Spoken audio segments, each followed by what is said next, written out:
নমস্কার বন্ধুরা, আজ আবার এসেছি সিনজিনির রান্নাঘরে।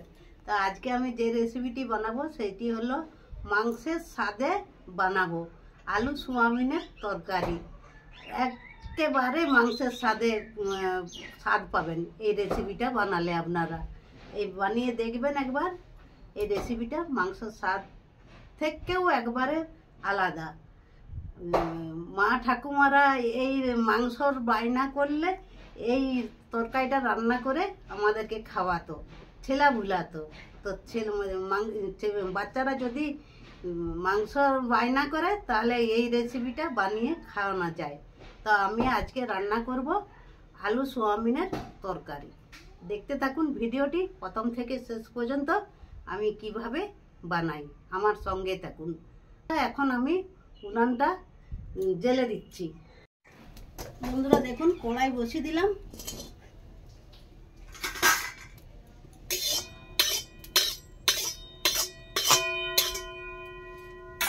সোয়াবিনগুলো আমি গরম জলে ভিজিয়ে রেখেছিলাম।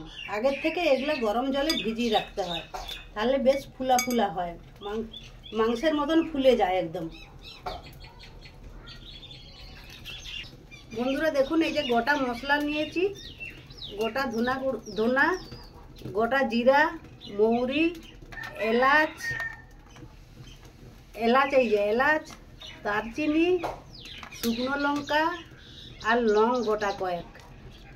এগুলো আমি শুকনো কড়াইয়ে ভেজে নেবো। এই মশলাটা, এই গোটা মশলাটা শুকনো কড়াইয়ে ভেজে নেব। মশলা আমি এইটাই দেবো তরকারির সঙ্গে।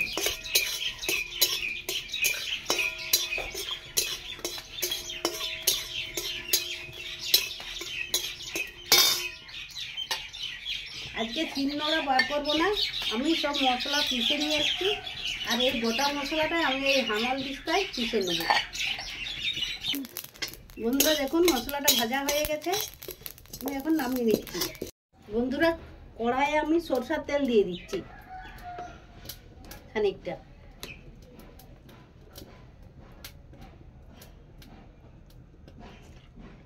আলু কেটে নিয়েছি, আলুটা ভেজে নেব। আলুগুলো দিয়ে দিলাম, আলুগুলো ভেজে নেব।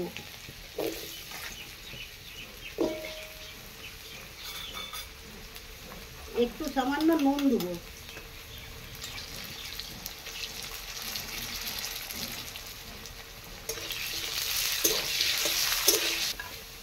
আলুগুলো ভাজা হয়ে গেছে বন্ধুরা, আমি তুলে দিচ্ছি।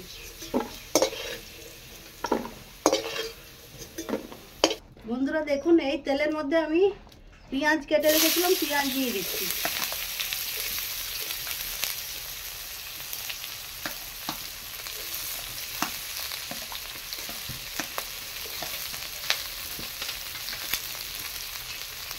পেঁয়াজগুলো আমি লাল লাল করে ভেজে নেব। বন্ধুরা দেখুন, পেঁয়াজটা লাল লাল ভেজে নিয়েছি। আমি এই পর্যায়ে আমি রসুন থেতো করে রেখেছিলাম, রসুনটা দিয়ে দিলাম একটু।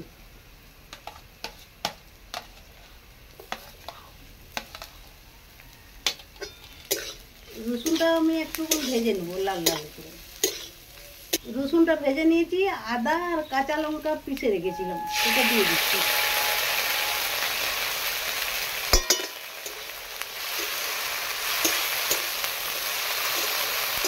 এটা আদার গন্ধটা যতক্ষণ না যাচ্ছে ততক্ষণ আমি ভাজতে থাকবো, কষতে থাকবো মশলাটাকে। বন্ধুরা দেখুন, আদাটা কষে নিয়েছি। আমি টমেটো কুচিয়ে রেখেছিলাম, টমেটো দিয়ে নিচ্ছি।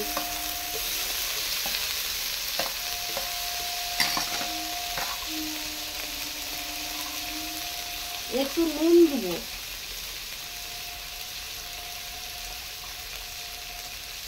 পরিমাণ মতো নুনটা এটাতেই দিয়ে দিচ্ছি।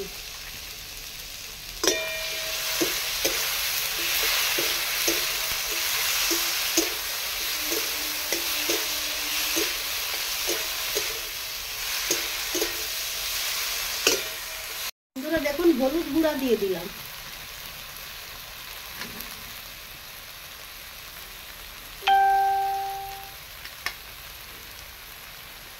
আর একটু কালারের জন্য কাশ্মীরি লঙ্কার গুঁড়ো দিয়ে দিলাম।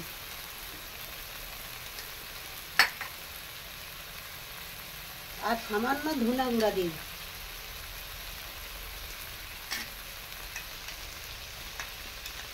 একটু জিরা গুঁড়া।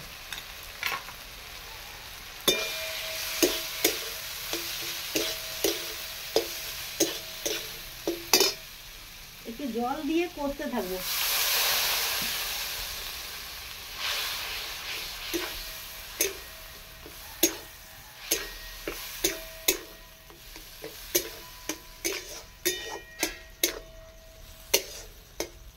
বন্ধুরা দেখুন মশলাটা কষে নিয়েছি খুব সুন্দরভাবে, খুব ভালোভাবে। ওই এই পর্যায়ে আমি এখন ফাটানো টক দই 1 চামচ দিয়ে দিচ্ছি।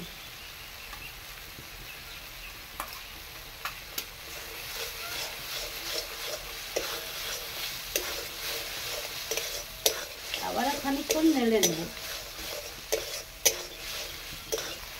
বন্ধুরা দেখুন মশলাটা কষা হয়ে গেছে। আমি এখন জল টিপে টিপে সোয়াবিনগুলো দিয়ে দিল।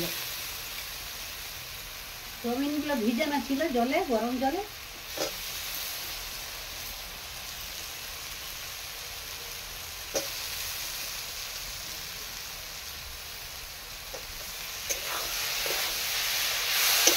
নুন আমি আগেই দিয়ে দিয়েছি, আমি লাস্টে যদি দরকার হয় নুন দেখে দিব। খানিকক্ষণ করতে থাকবো। সোয়াবিনের সঙ্গে মশলাটা ঢুকে যাওয়া পর্যন্ত, যতক্ষণ না ঢুকছে ততক্ষণ আমি এটা কষবো। যেমন মাংস কষে সেরকম কষবো। বন্ধুরা দেখুন কষা হয়ে গেছে। আমি এখন জল দিয়ে দিচ্ছি। খানিকটা জল দিলাম, সোয়াবিনগুলো সিদ্ধ হবে।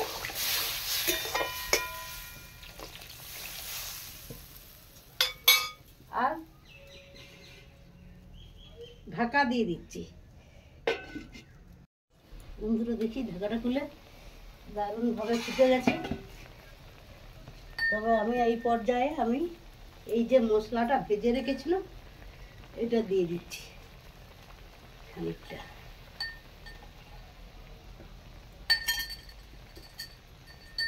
আর একটু চিনি দিচ্ছি।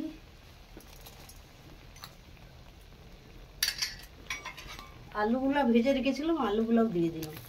এটা খানিকটা সিদ্ধ হয়েছিল।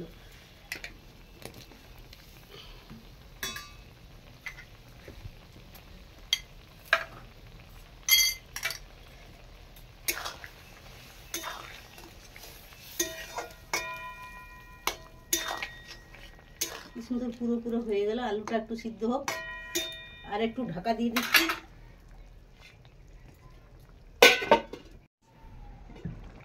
দেখি বন্ধুরা দেখুন কি সুন্দর গাজল গাজল হয়ে গেছে একদম। তবে এই পর্যায়ে আমি এখন একটু ঘি দিচ্ছি।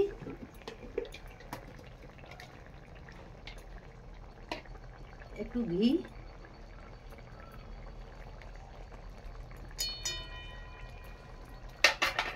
আর একটু ধনা পাতা কুচি। বাস, আর কিছু দেবো না। একদম মাখা মাখা হয়ে গেছে, গাজল গাজল। এটা বন্ধুরা আপনারা ভাতের সঙ্গেও খেতে পারেন, রুটি, লুচি, পরোটা সবের সঙ্গেই আপনারা খেতে পারবেন। এই তরকারিটা এইভাবে বানাবেন, বাড়িতে বানিয়ে খাবেন, দেখবেন খুবই খেতে সুস্বাদু লাগবে। এই দেখুন, এই দেখুন একদম মাংসের মতন লাগছে না? এই দেখুন, এই দেখুন একদম মনে হচ্ছে যেন মাংসের মেটাটা। এই দেখুন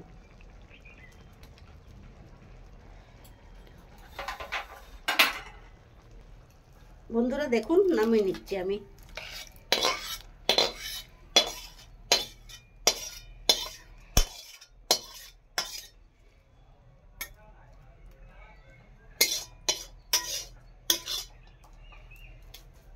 বন্ধুরা দেখুন সোয়াবিনের তরকারি আমি এখন মাংসর স্বাদে বানিয়ে ফেললাম। তো আপনারা বাড়িতে বানাবেন, বানিয়ে খাবেন, দেখবেন খুবই মজার লাগবে।